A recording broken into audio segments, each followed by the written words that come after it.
اللہ کے نام سے شروع جو بڑا مہربان ہمیشہ مہربانیاں فرمانے والا ہے۔ میرے اللہ نے حکم ارشاد فرمایا ہے،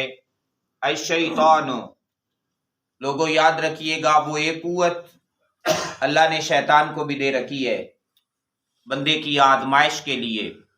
فرمایا وہ ایک شیطان بھی ہے، یعدکم،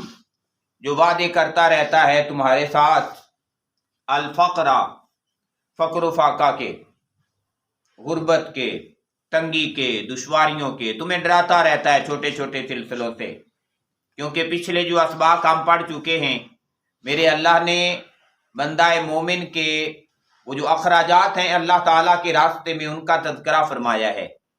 مثالیں ذکر فرمائی ہیں ان بندوں کی جو اس کے راستے میں خرچ کرتے ہیں۔ تو فرمایا ایک ایک کے بدلے میں 70 ایک ایک کے بدلے میں 700 گنا تک، اور پھر ارشاد فرمایا کہ کچھ کے خرچ کو بغیر حساب کے اجر و ثواب کے حوالہ سے بڑھا دیا جاتا ہے۔ اب یقیناً یہ تمام باتیں بندے کے من کے اندر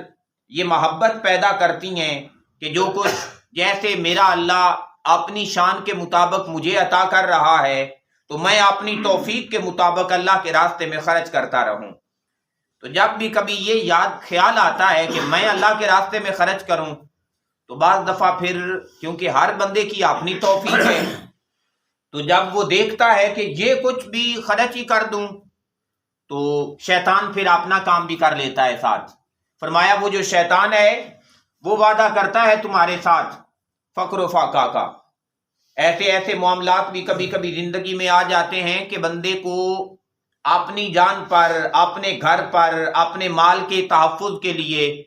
بعض دفعہ ڈھیر روپے خرچ اچانک کرنے پڑ جاتے ہیں۔ وہ جو ڈھیر سنبھال کے پھر رکھتا ہے کہ اگر ایسا ہو گیا تو چلو ان سے کام چلا لوں گا، اگر ایسا ہو گیا تو ان سے کام چلا لوں گا، اگر یہ معاملہ ہوا تو چلو یہ اتنے خرچ کر لوں گا۔ وہ جو آنے والے خدشات سے نمٹنے کے لیے بچا کے رکھتا ہے، یہ بھی کہیں نہ کہیں سے اس شیطان کا ایک سلسلہ ہے کہ جو اس کے من میں یہ رکھتا ہے کہ اگر تیرے ساتھ کچھ ہونا ہے تو پہلے ہی اس کے لیے بچا کے رکھ۔ حالانکہ آقا علیہ الصلوۃ والسلام کے حدیث پاک کا ایک مفہوم ہے، فرمایا آنے والی تکلیفوں اور پریشانیوں سے بچنے کے لیے ایڈوانس صدقہ دے کر فرمایا ان سے اپنے آپ کو محفوظ کر لو۔ جو بیماریاں، پریشانیاں، دکھ آنے والے ہیں، فرمایا تم صدقہ کرو، اللہ تعالیٰ تمہیں ان سے محفوظ فرما دے گا۔ تو ایسا ہو جاتا ہے بعض دفعہ کہ بندہ ان میں سے کچھ اٹھانے لگتا ہے تو خیال آتا ہے کہ یار وہ کام کے لیے ہے، وہ کام کے لیے، لیکن نہیں، بندے کو چاہیے یہ کہ جو کچھ ہو سکے وہ اللہ کے راستے میں خرچ کرے، اور پھر اگر شیطان کسی طرف توجہ اور دھیان دلوائے کہ وہاں اتنے خرچ ہونے ہیں، وہاں اتنے خرچ ہونے ہیں، تو بندہ یہی کہے کہ جس نے پہلے دے دیے تھے وہ اللہ دوبارہ دینے پہ بھی قدرت رکھتا ہے، وہ پھر ارشاد عطا فرما دے گا۔ لیکن شیطان اپنا کام کرتا رہتا ہے اور ہمہ وقت کر رہا ہے، ہمیں محسوس ہو تب بھی وہ کر رہا ہے، اور اگر ہمیں محسوس نہ ہو وہ تب بھی کام کر رہا ہے، لیکن اس سے بچنے کا سامان میرے اللہ نے دیا ہے اور بندے کو متنبہ کیا ہے۔ پھر ارشاد فرمایا وَيَأْمُرُكُمْ، اور وہ تمہیں حکم دیتا ہے بالفحشاء، بے حیائی اور برائی کا۔ بڑا ایک سلسلہ بن جاتا ہے کہ جب آپ ایک ہلکا سا سٹیٹس کسی کا چیک کرتے ہیں نا، ایک ہاتھ کی انگلی کی ہلکی سی کلک ہوئی ہے تو اس نے کوئی ویڈیو لگائی ہوئی تھی، اس نے کوئی ڈرامہ لگایا ہوا تھا، اس نے کوئی گانا لگایا ہوا تھا، تو پھر ہاتھ اکثر رکتا نہیں ہے، پھر اور اوپر جاتا ہے، پھر اور اوپر کرتا ہے، پھر اگلا کلپ، پھر اگلا فلم، پھر اگلا ڈرامہ، پھر اگلے سلسلے۔ یہی ٹک ٹاک کا سلسلہ ہو گیا ہے، یہی انسٹاگرام کا سلسلہ ہو گیا ہے، یوٹیوب بھی ادھر ہی لے کے جا رہی ہے، فیس بک بھی ہمیں چھوڑنے کے لیے تیار نہیں ہے۔ تو یہ جو گھنٹوں کے گھنٹے لگ جاتے ہیں، بعض دفعہ کبھی خیال آتا ہے کہ یار وہ جو بابے تھے، وہ جو بزرگ تھے جن کے بارے میں کہا جاتا ہے کہ ساری رات اللہ کی عبادت کرتے رہتے، یہ کیسے ممکن ہے کہ بندے نے سارا دن کام بھی کیا ہوا ہو اور ساری رات وہ اللہ کی عبادت کرتا رہے اور اسے نیند بھی نہ آئی ہو؟ آج پتہ لگتا ہے کہ جب کبھی نیٹ کا پیکج لگا ہوتا ہے نا، اور پھر ٹچ موبائل بندے کے ہاتھ میں ہوتا ہے اور پھر بندہ دیکھتا جا رہا ہوتا ہے،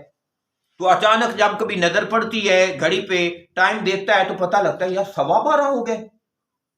12:15 تک ٹائم چلا جاتا ہے اور وقت کے گزرنے کا احساس نہیں ہوتا۔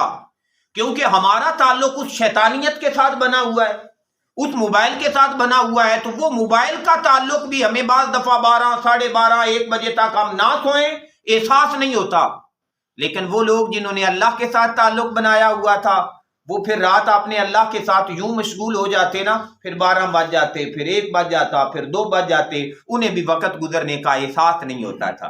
آج اگر ہم بھی وہ لطف لینا چاہتے ہیں، وہ مزہ لینا چاہتے ہیں جو اللہ تبارک و تعالیٰ کی سنگت اور رفاقت میں ان اللہ والوں کو نصیب ہوا تھا، تو آج کم از کم جیسے ہم موبائل کے ساتھ جڑ گئے ہیں نا، اسی انداز کے ساتھ ہمیں ایک تعلق اپنے اللہ کے ساتھ بھی قائم کرنے کی ضرورت ہے۔ جیسے ہم نماز سے پہلے دیکھ کے موبائل کو سائلنٹ کرتے ہیں کہ کسی کی کال تو نہیں آئی، سلام پھیرنے کے بعد پھر فوراً چیک کرتے ہیں کہ بھائی کسی نے کوئی میسج یا کال تو نہیں کر دیا، ہر کام کے بعد ہم موبائل کو چیک کرتے ہیں، ہر کام کرنے سے پہلے چیک کر کے رکھتے ہیں۔ ایسے ہی اگر ہر کام سے پہلے بھی ایک دفعہ نظر اللہ کی طرف کریں اور ہر کام کے پورے ہو جانے کے بعد پھر نظر اللہ کی طرف کریں، یا اللہ تیرا شکر ہے، یا اللہ تیری توفیق تھی، کام بن گیا۔ اور خدا کی قسم اگر ہم اتنے ٹچ اور اتنی توجہ اپنے اللہ کی طرف کرنے لگ پڑے نا، ہمارے مزاج بدل جائیں،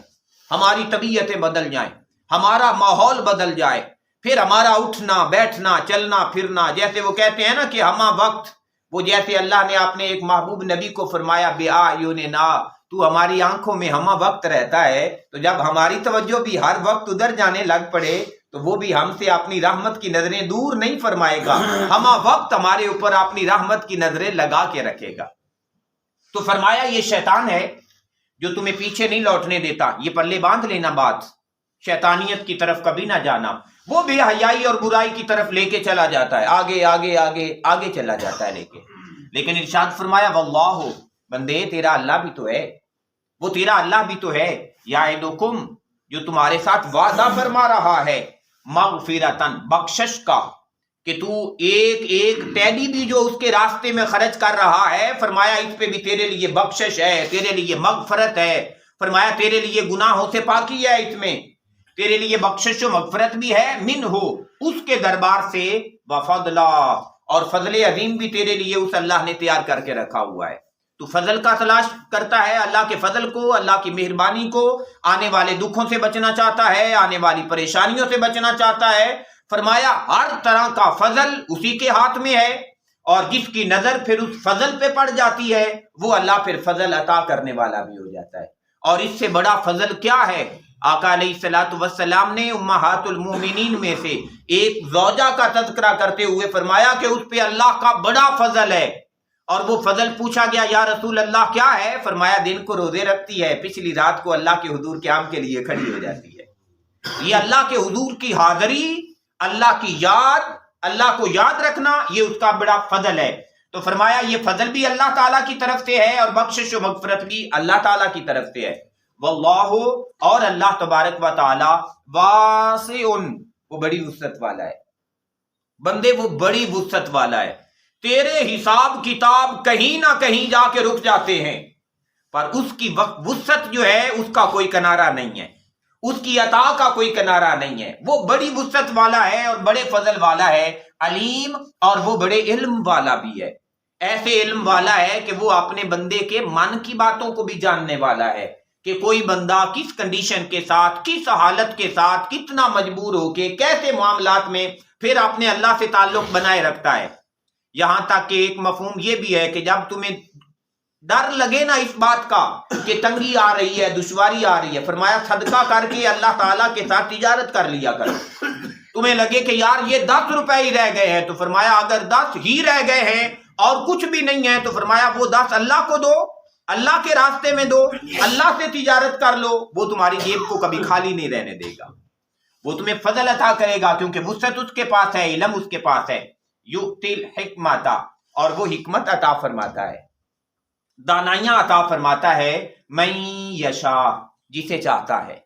جسے چاہتا ہے اسے حکمت دے دیتا ہے، اسے دانائی دے دیتا ہے۔ کتنے ایسے بزرگ ہیں کہ جب ہم ان کے حالات زندگی پڑھتے ہیں تو پتہ لگتا ہے کہ انہوں نے اپنی زندگی کا آغاز، تعلیمی سفر کا آغاز قرآن کریم کے علم سے کیا، انہوں نے ابتدائی طور پہ قرآن کا علم سیکھا، لیکن اس قرآن کے ساتھ ساتھ ہمیں پتہ چلتا ہے کہ وہ جو ان کے اخلاق تھے، وہ جو ان کے آداب تھے، وہ حسن کردار تھا، یہ ساری کی ساری تعلیم وہ اپنے گھر سے لیتے تھے۔ ان کے گھروں کے ماحول اتنے پاکیزہ اور اتنے اعلیٰ ہوتے تھے، اور پھر جب اس سے اوپر نکلتے تھے ابتدائی تعلیم کے بعد، تو پھر اللہ تعالیٰ کی معرفت، اللہ کا فضل، اللہ کی حکمت ان کے سامنے کھلتی جاتی تھی۔ اور جن کے سامنے کھلتی جاتی ہے، فرمایا یہ وہ لوگ ہیں جسے اللہ تعالیٰ چاہتا ہے۔ ہمیں بھی چاہیے کہ جو کچھ ہمارے سامنے کھلتا جا رہا ہے، کبھی دیکھیں کہ کیا یہ اللہ کی حکمتیں اور اللہ کا فضل کھلتا جا رہا ہے، یا ہمارے سامنے شیطان کی شیطانیت کھلتی جا رہی ہے۔ اگر شیطانیت کھلتی جا رہی ہے تو اس سے ہاتھ کو کھینچیں، اپنے دامن کو بچائیں، اور اگر اللہ کا فضل کھلتا جا رہا ہے، بے شک آپ کے موبائل پہ ہی کھل رہا ہے، آپ موبائل کی سرچ پہ قرآن کی تعلیم سرچ کر رہے ہیں، آپ اپنے موبائل پہ حدیث رسول کو سرچ کر رہے ہیں، آپ اپنے موبائل پہ اخلاق اور کردار سیکھتے جا رہے ہیں، تو آگے بڑھتے جائیں۔ لیکن اگر دوسری طرف سلسلہ کھل رہا ہے تو اس سے ہاتھ کھینچیں۔ یہ حکمت